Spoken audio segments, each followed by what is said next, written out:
नमस्कार, खबरों की खबर में आपका स्वागत है। आज की जो बड़ी खबर है वो पीएफआई के खिलाफ जो क्रैकडाउन चल रहा है उसको लेकर है। आप एक इतिहास के साक्षी हैं क्योंकि पीएफआई के खिलाफ जो ऑपरेशन चल रहा है ये हिंदुस्तान ही नहीं बल्कि दुनिया में किसी भी जिहादी संगठन के खिलाफ चलने वाला ये सबसे बड़ा ऑपरेशन है। 20 राज्यों की पुलिस, तमाम बड़ी बड़ी एजेंसियां, पैरामिलिट्री फोर्सेस और उनका कोऑर्डिनेशन और सबसे बड़ी बात इसकी प्लानिंग और इसका आदेश अमित शाह और अजीत डोभाल की जोड़ी ने एक ऐसा कमाल किया है, एक ऐसा करतब कर दिखाया है जिसे इतिहास में दर्ज किया जाएगा। और सबसे रोचक बात यह है कि हम उसके विटनेस हैं। जो टीवी पे दिखाई दे रहा है वो तो कुछ है ही नहीं, क्योंकि जो इसकी इनसाइड स्टोरी है वो आप सुनेंगे तो आप भी हैरत में पड़ जाएंगे कि इतना बड़ा ऑपरेशन इतने चुपके से किया गया और किस तरीके से अचानक पीएफआई जैसे दुर्दांत संगठन को चारों खाने चित कर दिया गया। पीएफआई से क्या गलतियां हो गई और पीएफआई क्यों मिसकैलकुलेट कर लिया अपनी ही शक्ति को और उसके प्लान के मुताबिक जो कुछ भी होना था वो क्यों नहीं हो पाया। वो तमाम चीजों के ऊपर हम लोग बातचीत करेंगे, उसको समझने की कोशिश करेंगे कि यह ऑपरेशन ऑक्टोपस कैसे तैयार किया गया जिसमें पीएफआई रातों रात बिल्कुल खत्म होने की कगार पे आ गई। अब आज की जो कार्रवाई चल रही है, बताया जा रहा है कि अब तक 300 के आसपास पीएफआई के जिहादियों और कट्टरपंथियों को पुलिस ने गिरफ्तार कर लिया है। देश भर में यह प्रक्रिया चल रही है। चुन चुन के उन तमाम जिहादियों को जो स्लीपर सेल के भी लोग थे उन सबको चिन्हित करके पकड़ा जा रहा है। और सबसे बड़ी बात, हर जगह जो इंफॉर्मेशन जो एजेंसी को मिल रही है वो इतनी पक्की और इस तरीके से मिल रही है कि उसका खुलासा अगर सेंट्रल एजेंसियां या सरकार ने कर दिया इस देश में बवाल मच जाएगा। तमिलनाडु में छापेमारी के दौरान जिन लोगों के घर में छापेमारी हुई वहां पे आप ये समझिए पूरा वायरलेस सिस्टम, लो फ्रीक्वेंसी पे बातचीत करने वाला वो सिस्टम भी मिला जिसके जरिए ये लोग कोऑर्डिनेट कर रहे थे। मतलब तैयारी इनकी बहुत बड़ी थी।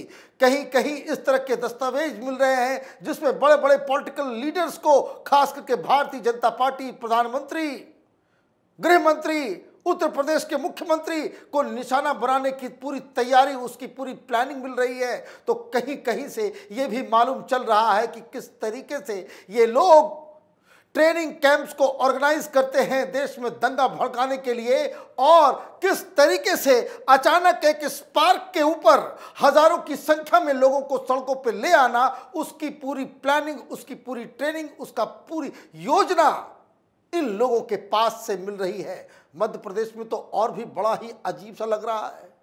हथियार मिल रहे हैं, वहां पे असला मिल रहा है, बारूद मिल रहा है और तो और कुछ लोगों के पास से लगातार जो फोन इनसे जब्त किए जा रहे हैं, ज्यादातर इस पीएफआई के टॉप लीडरशिप के फोन से पाकिस्तान के लोगों के नंबर्स मिल रहे हैं।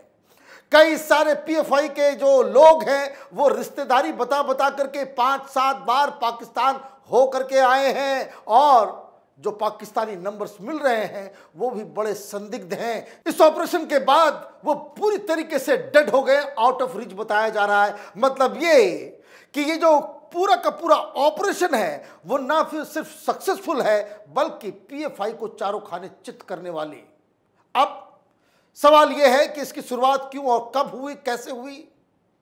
एक तो निजामाबाद में एक खबर मिली थी कि कुछ ट्रेनिंग चल रही है, तब से ही एनआईए और तमाम एजेंसियां वो चौकन्नी हो गई थी। लेकिन प्रधानमंत्री के विजिट जो वो पटना जाने वाले थे, पटना जो गए, उस दौरान जो फुलवारी शरीफ में जो कुछ भी हासिल हुआ उससे एनआईए को ये बात समझ में आ गई कि ये संगठन पूरी तरीके से हिंदुस्तान को डिस्टर्ब करने की प्लानिंग में जुटा हुआ है। और वहां से यह जानकारी मिली कि बिहार के अंदर पीएफआई वालों ने करीब 15,000 युवाओं को ऑलरेडी ट्रेनिंग दे रखा है। जिस हिसाब से मर्डर्स होते हैं, जिस हिसाब से चाकू चलते हैं, जिस हिसाब से पत्थरबाजी की जा रही है, जिस हिसाब से हिंदू प्रोसेशंस और लोगों के ऊपर जो अटैक किया जाता है, ये तमाम चीजें एक पैटर्न को जन्म दे रही थी। और इसलिए एक high level meeting Amit Shah ने बुलाई, जिसमें एनएसए अजीत डोभाल, रॉ के चीफ, आईबी के चीफ, तमाम सेंट्रल एजेंसियां और इस तरह के खुफिया एजेंसियों के साथ एक सीक्रेट मीटिंग की गई और यहां तय किया गया कि जितना भी पीएफआई की गतिविधि है उसका एक पूरा डाटाबेस बनाया जाए, एक डॉजर तैयार की जाए कौन इसके साथ जुड़ा हुआ है। और राज्य के स्तर पे भी ये जो 300 के आसपास लोगों को जो पकड़ा गया है, ये अभी इसके कारकुन मतलब इसके कार्यकर्ताओं को नहीं पकड़ा गया है। ये तमाम पीएफआई के वो लोग हैं जो ऑफिस बेरर्स हैं, जो पदाधिकारी हैं, जो मास्टरमाइंड्स हैं, जो लोकल स्तर पे फैसले लेते हैं। उस तरह के लोगों की संख्या 300 है और इन लोगों का पूरा डॉजर तैयार किया गया। ये क्या करते हैं, नहीं करते हैं, इनकी फाइनेंसिंग किस तरीके से हो रही है और किस हिसाब से इन लोगों के खिलाफ कार्रवाई होनी है। और ये फैसला अगस्त के महीने में लिया गया और तब से डॉजर बनना शुरू हुआ और इसकी तैयारी की गई। दिल्ली के एक सीक्रेट लोकेशन पे एक वॉर रूम बना हुआ है, जहां से इस पूरे ऑपरेशन की तैयारी, उसकी पूरी कार्रवाई और नियंत्रण दिल्ली से किया जा रहा है। और पिछले 2 दिन से जो छापेमारी चल रही है, बताया ये जा रहा है कि जो रात के अंधेरे में छापेमारी हुई पहले दिन, जिसमें 106 लोगों को गिरफ्तार किया गया, टॉप तमाम लीडर्स जो पीएफआई के हैं, नेशनल लेवल के और स्टेट लेवल के, जो उठाया गया इन लोगों को रातों रात। उस दौरान इस वॉर रूम में, ये कंट्रोल रूम के अंदर स्वयं एनएसए अजीत डोभाल मौजूद थे। मतलब ये अमित शाह के आदेश पे ऑपरेशन ऑक्टोपस को अंजाम दिया गया और जिसको पूरी तरीके से अपने कंट्रोल में हिंदुस्तान के एनएसए अजीत डोभाल ने रखा और साथ में रॉ, आईबी, सीआरपीएफ और तमाम पैरामिलिट्री फोर्सेस और स्टेट इंटेलिजेंस को भी इसमें लूप में रखा गया। और अब जिस दिन ऑपरेशन करना था तो 1 बजे से ही कार्यक्रम शुरू हुआ। अब आपको एक बात बताता हूं, कई सारे लीडर्स को ट्रेन से गिरफ्तार किया गया, कई सारे लोग होटल्स में थे, कुछ लोग अपने घर में थे, कुछ दफ्तर में थे, कुछ कार में ट्रैवल कर रहे थे, एक जगह से दूसरी जगह जा रहे थे, अनभिज्ञ, उनको पता नहीं चला। लेकिन दिल्ली में बैठे बैठे उन सब के ऊपर निगरानी रखी जा रही थी। बड़े बड़े लीडर्स किस ट्रेन से गुजर रहे हैं, कहां हैं, किस बर्थ पे वो सोए हुए हैं, यहां तक ट्रैक कर लिया गया था। और जो समय चूज किया गया, वो समय चूज किया गया 3 बजे भोर में कि कहां पे इन लोगों को धर पकड़ करके सीधे गिरफ्तार कर लेना है। और ये क्यों? क्योंकि वो नहीं चाहते थे कि इनके कार्यकर्ताओं को जानकारी मिले, वो नहीं चाहते थे कि मीडिया को इसके बारे में पता चले, अदरवाइज ये लाइव चलना स्टार्ट होता, बवाल मच सकता था।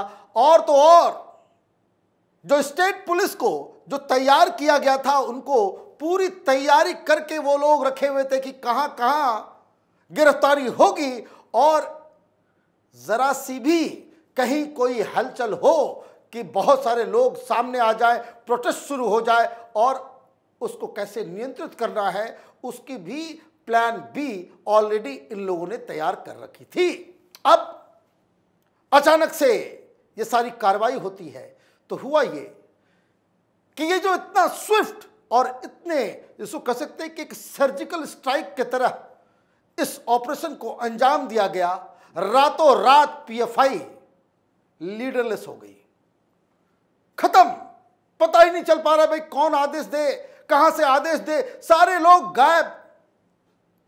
और इस वजह से पीएफआई का सारा प्लान चौपट हो गया। पीएफआई जानबूझकर इन लोगों ने एक ऐसा नेटवर्क तैयार कर रखा था।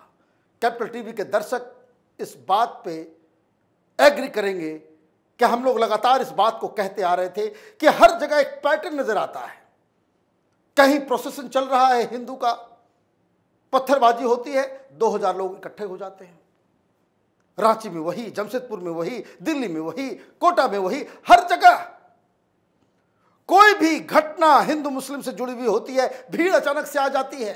क्यों? यह पीएफआई का स्टाइल है कि पीएफआई इस तरह से अपने नेटवर्क को इन लोगों ने तैयार कर रखा है कि हर जगह व्हाट्सएप के ऊपर ये बवाल मचाते हैं, लोग सामने आ जाते हैं। इनको लगा कि टेलीविजन पे आकर के ये जो बार बार चुनौती देते थे कि हिम्मत है तो बैन करके दिखाओ, हिम्मत है तो गिरफ्तार करके दिखाओ, हम अगर देश को तोड़ने वाले हैं, हम जिहादी हैं, अगर हम टेररिस्ट हैं तो हमें गिरफ्तार करके दिखाओ। इनको ये भरोसा था कि ऑलरेडी इनको ये एजेंसियों को ये बात का इल्म है कि अगर हमें छुआ तो देश भर में मुसलमान सड़कों पे आ जाएंगे, फिर इतना बवाल मचेगा कि ये केंद्र सरकार उसे हैंडल नहीं कर सकेगी। और इनकी पहुंच और ये जो दलाल पत्रकारों का जो पूरा जत्था है, वो मुसलमानों के ऊपर अत्याचार हो रहा है, देश की बदनामी होगी। ये इस ख्वाबों ख्यालों की दुनिया में थे।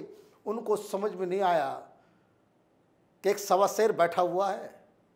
ऐसी डिस्क्रीट प्लानिंग की गई, ऐसा क्लिनिकल ऑपरेशन किया गया कि उसमें दिक्कत यह हुई कि लीडरलेस तो हुई, लेकिन इनकी गिरफ्तारी के बाद मुसलमान सड़कों पे नहीं आए। और आज जो खबर आई कि शाहीन बाग, जहां पे पीएफआई का हेडक्वार्टर है, यह ओखला, जामिया मिलिया इस्लामिया, इस पूरे इलाके में अगले 2 महीने के लिए 144 लगा दिया गया है और वहां कोने कोने में सीआरपीएफ की टुकड़ियों को बिठा दिया गया है कि जरा सा भी कोई हलचल होती है सीधे उठा करके तिहाड़ जेल डाल दो। क्योंकि यह खबर आ रही है कि वहां शाहीन बाग में फिर से ये लोग बैठने की तैयारी में जुटे हुए थे। मतलब ये एक एक डिटेल, छोटी छोटी बातों के ऊपर इस ऑपरेशन में ध्यान रखा जा रहा है कि कहीं कोई बवाल ना मचे। और इसलिए जो 106 लोगों की गिरफ्तारी हुई टॉप लीडर्स की, तो आज स्टेट लेवल के जो कार्यकर्ता हैं, डिस्ट्रिक्ट लेवल के कार्यकर्ता हैं, उनके ऊपर कार्रवाई, ये कार्रवाई निरंतर चलती रहेगी। क्योंकि इनके फाइनेंस के स्ट्रक्चर को भी तोड़ दिया गया है। जब पैसे ही नहीं होंगे, शाहीन बाग कौन ऑर्गेनाइज करेगा? ये जो पैसे का लेन देन जो सऊदी अरब से, वेस्ट एशिया से, पाकिस्तान से, चीन से, अलग अलग तरीकों से बहुत ही स्मार्टली कर रहे थे। और हिंदुस्तान में ये बाकायदा सिर्फ बिल काट देते थे कि भाई तो जकात का पैसा है, लोग हमें इस्लाम के को बढ़ाने के लिए संगठन को वो दान में मिल रहा है। ये सारी पोल पट्टी भी इनकी खुल गई है। तो कहने का मतलब ये है, पीएफआई का अंत आ गया है। एक सवाल जो सबके मन में, और हम लोगों ने भी बहुत बार पूछा कि इतनी देर क्यों हो रही है, पीएफआई को बैन क्यों नहीं कर दिया जाता? तो जो अंडरस्टैंडिंग जो इस ऑपरेशन से समझ में आ रहा है कि बैन करने से कोई फायदा नहीं। पहले ये सिमी के नाम से चलते थे, फिर कोई और नाम आ गया, फिर कोई और नाम आ गया, और अब पीएफआई को आप बैन कर दो, कल सीएफआई आ जाएंगे। ये अलग अलग नाम से ऑपरेट करेंगे। लेकिन इससे बेहतर ये है कि जो तमाम लोग जो इससे जुड़े हुए हैं, उनको ही पहले इस तरह के केसेस में डाला जाए कि जिससे उनका बाहर निकलना बड़ा मुश्किल है। ईडी टेरर फंडिंग के ऊपर कार्रवाई कर रही है और एनआईए इनके टेरर लिंक्स को खंगाल रही है, और ये सब के सब फंस चुके हैं। क्योंकि इनके पास से जो सबूत मिल रहे हैं, उन सबूतों का खुलासा अभी तक केंद्र की सरकार, अजीत डोभाल, गृह मंत्री अमित शाह ने नहीं किया है। जो कुछ बातें सामने आ रही है वो अपने आप में चौंकाने वाली है। आप ये गेस कर सकते हैं कि इनके पास और क्या क्या सबूत मिले होंगे। इनके रिश्ते पाकिस्तान की एजेंसी आईएसआई और जो टेररिस्ट ऑर्गेनाइजेशन आईएसआईएस उसके साथ मिल रहे हैं, तो इनका बच पाना बड़ा मुश्किल है। एक सही कार्रवाई बहुत ही क्लिनिकल स्टाइल से किया गया, और इसलिए ये तमाम एजेंसियों को बधाई देनी चाहिए कि आपने पीएफआई को संभलने का मौका तक नहीं दिया और ये सह और मौत के खेल में पीएफआई पूरी तरीके से तबाह और बर्बाद हो गई। हमारी नज़र इस खबर पे बनी हुई है। आप देखते रहिए कैपिटल टीवी। हमारे वीडियोस को लाइक कीजिए, शेयर कीजिए और हमारे चैनल को सब्सक्राइब कीजिए। धन्यवाद।